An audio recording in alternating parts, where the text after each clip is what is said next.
கொழுக்கட்டைனா இப்படி தான் இருக்கணும்னு எல்லாரும் சொல்லுவாங்க. வாயில வச்சதும் வெண்ணெயா கரையும். அவ்ளோ சாஃப்ட்டா இருக்கும். விரிசல் சுத்தமா விலகாதுங்க. நான் சொல்ற குறிப்புகளோட கொழுக்கட்டை செஞ்சு பாருங்க. சூப்பரா வரும். ஃப்ரெண்ட்ஸ் வாங்க இன்னைக்கு வந்துட்டு விநாயகர் சதுர்த்தி ஸ்பெஷல் ரெசிபி பூரண கொழுக்கட்டை பார்த்துடலாம். அதுக்காக நான் மெஷரிங் கப்பில் 1½ கப்பு பச்சரிசி மாவு எடுத்திருக்கேன். நீங்கள் கடையில் வாங்கின மாவு, வீட்டில் அரைச்ச மாவு எது வேணாலும் பயன்படுத்திக்கலாம். இது கூட 1/2 டீஸ்பூன் உப்பு, 1 டேபிள் ஸ்பூன் நெய் சேர்த்துட்டு ஈவனாக மிக்ஸ் பண்ணி விட்டுடுங்க. இப்போ இதுக்கு கொதிக்கிற தண்ணியை கொஞ்சம் கொஞ்சமாக சேர்த்து ஸ்பூன் வச்சு மிக்ஸ் பண்ணிக்கோங்க.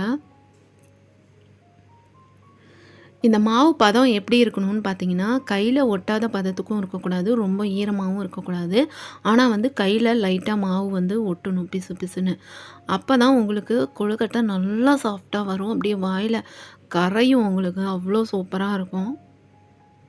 இப்போ பார்த்தீங்கன்னா, எனக்கு சுடு தண்ணி பத்தாததுனால நான் இன்னுமே கொஞ்சம் சுடு தண்ணி எடுத்துகிட்டு மாவு மிக்ஸ் பண்ணியும் முடிச்சிட்டேன் நான்.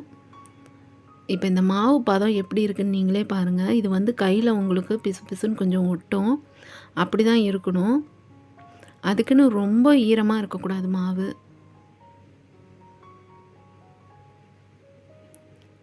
இப்படி தான் இருக்குது.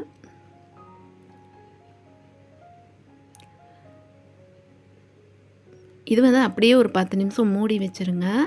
இதுக்கு பூரணம் ரெடி பண்ணுறதுக்காக ஒரு பாத்திரத்தில் 1/2 கப்பு ஃபுல்லாக பொடிச்ச வெல்லம் சேர்த்துக்கோங்க. 2 டேபிள் ஸ்பூன் தண்ணி சேர்த்துட்டு கலந்து விட்டுருங்க. இது வந்து கொதித்து திக்காகணும்.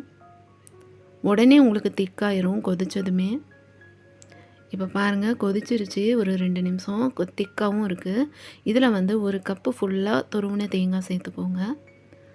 1/2 டீஸ்பூன் ஏலக்காய் தூள் சேர்த்துக்கோங்க. சேர்த்துட்டு ஈவனாக மிக்ஸ் பண்ணி விட்டுருங்க. வியூவர்ஸ் யாராவது நம்ம சேனலை சப்ஸ்கிரைப் பண்ணாமல் பார்க்குறவங்களா இருந்தால் ப்ளீஸ் சப்ஸ்கிரைப் பண்ணிக்கோங்க. வீடியோ பார்க்கும்போதே லைக் போட்டு வீடியோ பாருங்கள். இந்த ரெசிபி மஸ்ட்டு ட்ரை பண்ணுங்கள். அவ்வளோ சூப்பராக வரும் இந்த மெத்தடில் நீங்கள் கொழுக்கட்டை செஞ்சிங்கன்னா. இப்போ இது போல் ஈவனாக கலந்துட்டேன். 2 நிமிஷத்துக்கு அப்புறம் பார்த்தீங்கன்னா நல்லா சுருண்டு வந்துருச்சு. இப்போ இதில் வந்து 2 டேபிள் ஸ்பூன் வறுத்து அரைச்ச வேர்க்கடலை சேர்த்துக்கோங்க. இது வந்து நீங்கள் கொரகொரப்பாக இருக்கணும். நல்லா சூப்பராக இருக்கும். வேர்க்கடலை சேர்க்க வேணாம்னு நினச்சிங்கன்னா தவிர்த்துக்கலாம். மிக்ஸ் பண்ணிவிட்டு ஸ்டவ் ஆஃப் பண்ணிவிட்டு சூடு ஆற வச்சுருங்க. இப்போ மாவும் நமக்கு 10 நிமிஷமாக ரெடி ஆயிடுச்சு. இப்போ இதை நல்லா மிக்ஸ் பண்ணி விட்டுக்கலாம்.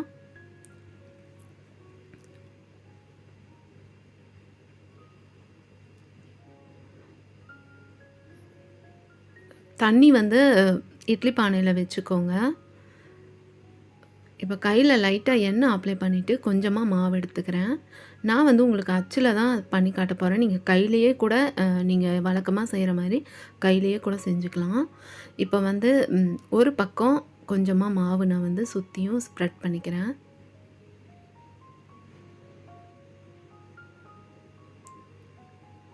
இப்போ இது போலவே இந்த பக்கமும் நம்ம கொஞ்சமாக மாவு எடுத்து சுற்றியும் ஸ்ப்ரெட் பண்ணிக்கலாம்.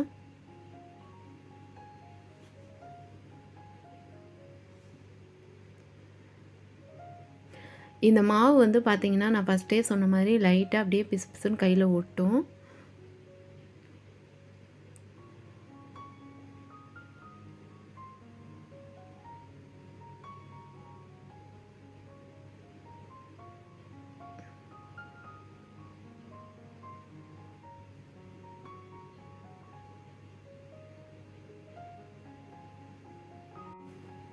இப்போ இதுக்கு நடுவில் கொஞ்சமாக நான் பூரணம் வச்சுக்கிறேன். இது வந்து பார்த்திங்கன்னா அதிகமாகவும் வைக்காதீங்க, கம்மியாகவும் வைக்காதீங்க, கரெக்டாக வச்சுக்கோங்க. அதிகமாக வச்சிங்கன்னா வெளியெல்லாம் வரும். வச்சுட்டு இது போல் நல்லா டைட்டாக க்ளோஸ் பண்ணுங்கள். இப்போ எக்ஸஸாக இருக்கிற மாவெல்லாம் உங்களுக்கு வெளியே வரும். அதெல்லாம் நம்ம அப்படியே எடுத்துடலாம் வலிச்சு. ஓப்பன் பண்ணி காட்டுறேன் எப்படி இருக்குது பாருங்கள். நல்லா சூப்பராக வந்திருக்கு.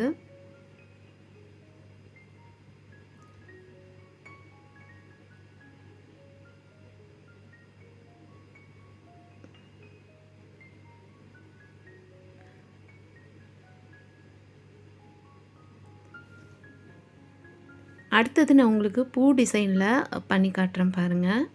இதுக்கும் நான் எண்ணெய் அப்ளை பண்ணி வச்சுருந்தேன். ஒரு பக்கம் கொஞ்சமாக மாவு அப்ளை பண்ணிவிட்டு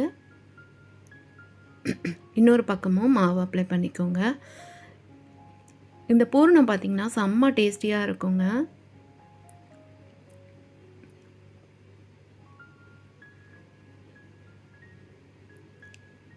இதுக்கும் நடுவில் நம்ம பூரணம் வச்சுக்கலாம் கொஞ்சமாக.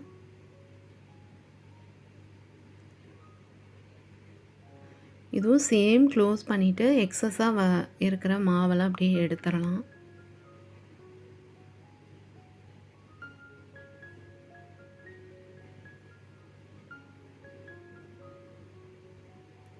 பூ டிசைன் எவ்வளோ அழகாக வந்திருக்கு பாருங்கள்.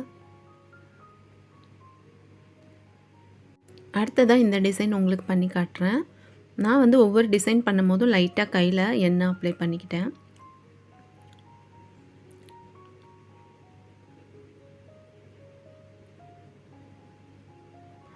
மாவு வந்து எடுத்துகிட்டு இந்த மாதிரி வச்சுக்கோங்க. உள்ளே வச்சுட்டு சென்டரில் இந்த மாதிரி ஹோல் மாதிரி பண்ணிக்கோங்க, குழி மாதிரி பண்ணிக்கோங்க.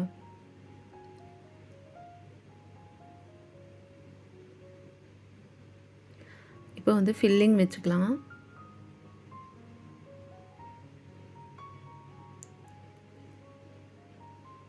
இந்த பாட்டம் க்ளோஸ் பண்ணுறதுக்காக நான் கொஞ்சமாக மாவு எடுத்து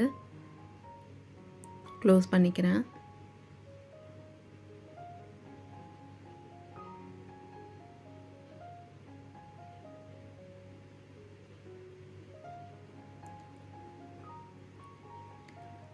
வியூவர்ஸ் யாராவது நம்ம சேனலை சப்ஸ்கிரைப் பண்ணாமல் பார்க்குறவங்களா இருந்தால் ப்ளீஸ் சப்ஸ்கிரைப் பண்ணிக்கோங்க. வீடியோ பார்க்கும்போதே லைக் போட்டு வீடியோ பாருங்கள். இது கொஞ்சம் ரிப்பேர் ஆகிடுச்சுங்க. ஓப்பன் பண்ணுறதுக்குள்ளாட்டியும் எனக்கு ஒரு வழி ஆயிடுச்சு. அதுவும் இல்லாமல் பார்த்தீங்கன்னா வரவே இல்லை அது. அப்புறம் நான் கையில் தான் அப்படியே எடுத்தேன். அதனால் கொஞ்சம் ஷேப்பே மாறிடுச்சு. நான் கையிலேயே அப்படியே ஷேப் பண்ணி விட்டுட்டேன். இதுக்காக நம்ம வேஸ்ட் பண்ண வேணாம்னு சொல்லிட்டு.